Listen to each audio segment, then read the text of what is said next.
Good morning, কেমন আছো সবাই? আশা করি সবাই অনেক ভালো আছো, সুস্থ আছো।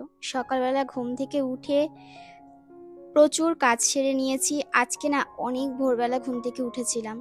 ঘুম থেকে উঠে সংসারের অনেক কাজ হয়ে গেছে, মানে আমাদের ওপরের ঘরদোর সব মোছা হয়ে গেছে, নিচের ঘরদোর সব মোছা হয়ে গেছে।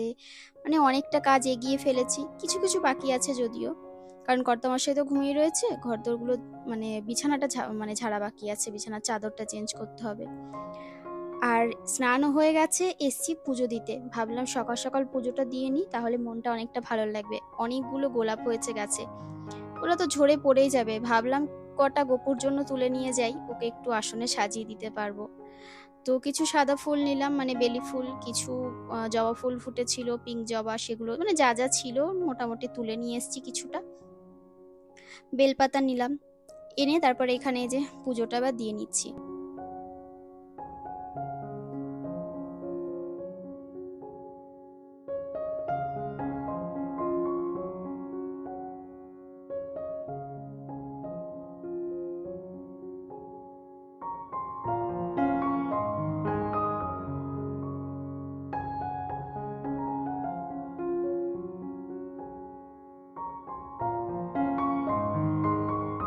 ব্যাস, পুজো দেওয়া কমপ্লিট, মনটাও শান্তি। এবার এসছি রান্নাঘরে, কারণ এবার তো খাওয়ার আয়োজন করতে হবে, পেটে কিছু দিতে হবে। তো আজকে হচ্ছে মেয়ের স্কুল ছুটি ছিল। তো ভাবলাম যে অন্য কিছু করি, প্রতিদিনে তো ভাত খায়, আর ভাত মানে ফেনা ভাত। তো আজকে একটু অন্য কিছু করি। রাত্রেবেলা না পাউরুটি এনে রেখেছিলাম, ব্রেড। ওটা হচ্ছে আটার পাউরুটি, আর ওটা আমাদের বাড়িতে খেতে সবাই ভালোবাসে। আর ময়দার পাউরুটি খাওয়ার থেকে আটার পাউরুটি খাওয়াটা বেশি ভালো। দুধ এনেছিলাম, দুধ গরমে বসালাম, আর আমার আর মায়ের জন্য একটু চাও বসালাম। ওদেরকে পাউরুটি দিয়ে দুধ দিয়ে দেবো, আর আমরা একটু চা খেয়ে নেব। ফ্রিজ থেকে আজকে মাছ বের করে রাখছি, মানে আজকে বলছি, আগের থেকে মাছ বের করে রাখলাম। বললাম না যে আজকে বাড়িতে কিছু প্রিয় মানুষ আসার কথা আছে। হ্যাঁ, আজকে ব্লগে শেয়ার করব না, কারণ আজকে অনেক সকাল থেকে ব্লগটা শুরু করেছি, তো অনেকটা বড় হয়ে যাবে। তো নেক্সট ব্লগে তোমাদেরকে অবশ্যই দেখাবো কারা এসেছিল, আমার খুব প্রিয় মানুষ কয়েকজন, কি জন্য এসেছিল সবটাই তোমাদেরকে দেখাবো। তো মাছটা বের করে রাখলাম। মায়ের শরীর খুব একটা ভালো নেই, মানে বাজারঘাট তো যেতে পারছে না, আর আমিও এই সকালে কাজবাজ সেরে আমার পক্ষেও সম্ভব হয়নি। তো ওই ঘরে ছিল মাছ টাছ, ওগুলোই বের করলাম। এদিকে চাটা ঢেলে নিলাম, আর এদিকে ওদের দুধটাও ফুটে গেছে। তো ভাবলাম একেবারে দুধটা একটু ফুটিয়ে নিয়ে তারপরে বন্ধ করে একেবারে তারপরে চাটা খাই। মেয়েকেও তুলে দিয়েছি, ও এবার ব্রাশ করতে গেছে। আর আমি আর মা পেস্তার কাণ্ড কারখানা দেখে হাসছিলাম। কি বলছিল মা সেই সব শুনে আর কি হাসছিলাম দুজনে মিলে। তো চা খাচ্ছি আর এখানে কথাবার্তা বলছি, ওই যা যা কথাবার্তা থাকে। মাকে ডেকে মাকে বললাম যে আমি কি নিচে দিয়ে আসবো চাটা। মা বললো যে আমি আসছি। তো মা এসে এখানে এই ঘরে বসে পাখা চালালাম, দুজনে মিলে গল্প করতে করতে একটু চা খাচ্ছি। এই সময়টা একান্তই আমাদের নিজের, মানে আমার নিজের বলতে পারো, অন্তত চা খাওয়ার সময়টা। তো এবার রান্নাঘরে আসলাম। রান্নাঘরে এসে আরো কিছু কাজকর্ম রয়েছে, যেমন এই যে চা করলাম, চায়ের বাসন কোসনগুলো মাজতে হবে, তো সেইগুলো আগে মেজে নিই।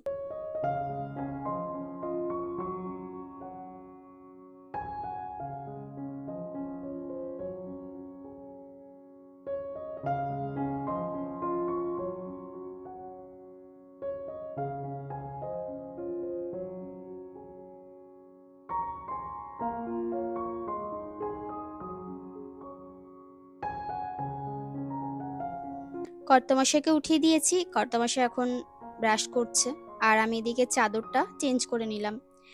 এই সাদা চাদরটা আমার অনেক দিন হয়ে গেছে, অনেক দিনের, কিন্তু বিশ্বাস করো এত সফট, মানে বিছানায় যেভাবে পাতবে সেভাবেই থাকবে। আর পুরো একদম সেই পিওর কটন, তো আমার খুব প্রিয় একটা চাদর। তো ওই জন্য, আর গরমকালে দেখবে যত তোমার পুরনো জিনিসপত্র সেগুলোই বেশি পছন্দ হবে।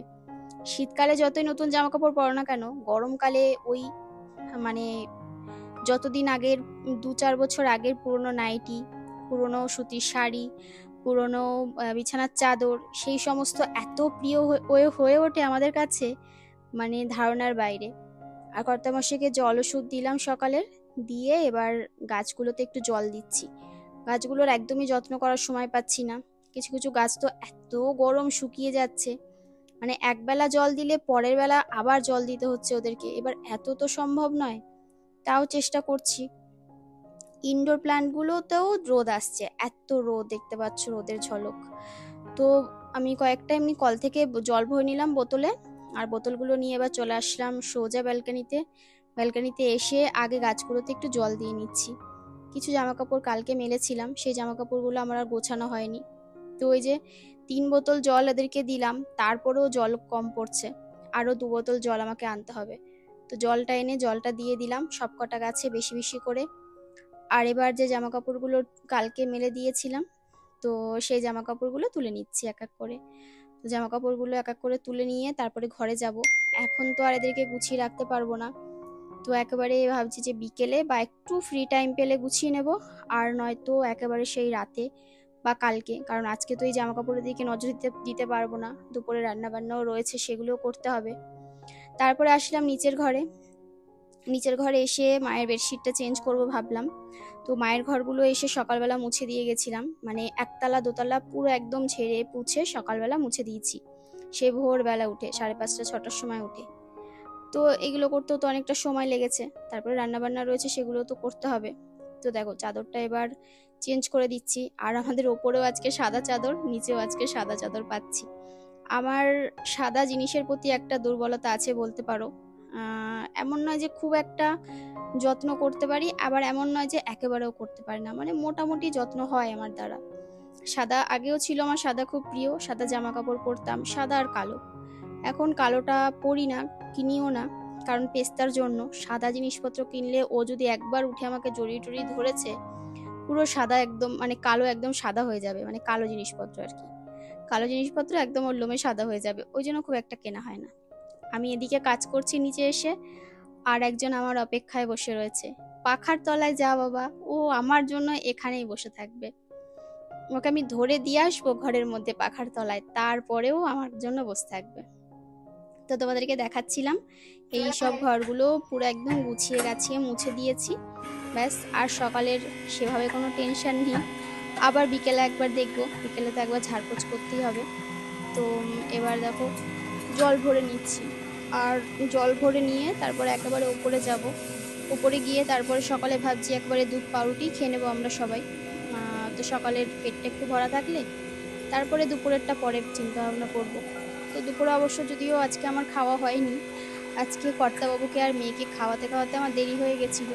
তো তারপরে সবাই চলে এসেছিলো, মানে আত্মীয় স্বজন বাড়িতে, তারপরে খাওয়া দাওয়া হয়নি। আর আমি সেভাবে একটা সকালে যদি ভারী টিফিন করে নিই, দুপুরে সেভাবে খাওয়া দাওয়া করি না, কারণ ওই দুধ পাউরুটি খেয়ে তারপরে আর ইচ্ছা করছিল না দুপুরে আবার খেতে।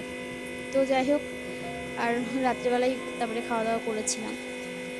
আর জলের বোতলটা ভরে নিয়ে ওপরে চলে যাব। আর আমার প্রচণ্ড জল তেষ্টা পেয়েছে, সকাল থেকে অন্যান্য দিন উঠে গরমকালে একটু জল খাই, তো আজকে জল খাওয়ার সময় পাইনি, এতটাই ব্যস্ত ছিলাম। ওই ছাদের মধ্যে গরমে গেছি রোদে, তারপরে পুজো দিয়েছি, বাসন কোসন মাজা সমস্ত কিছু করেছি, কিন্তু তারপরে জল খাওয়ার কথাই আজকে ভুলে গেছি। আর নিচে কয়েকটা বাসন ছিল ওদের, কয়েকটা বলতে 2-3টে ওই বাটি বুটি ছিল, তো জল ভরতে ভরতে সেগুলো আর কি মেজে ঘষে দিচ্ছি। তো চলো আজকের ভিডিওটা এ পর্যন্তই রাখলাম, সবাই ভালো থেকো, দেখা হচ্ছে তোমাদের সাথে আগামী দিন নতুন একটা ভিডিও নিয়ে। চলো টাটা।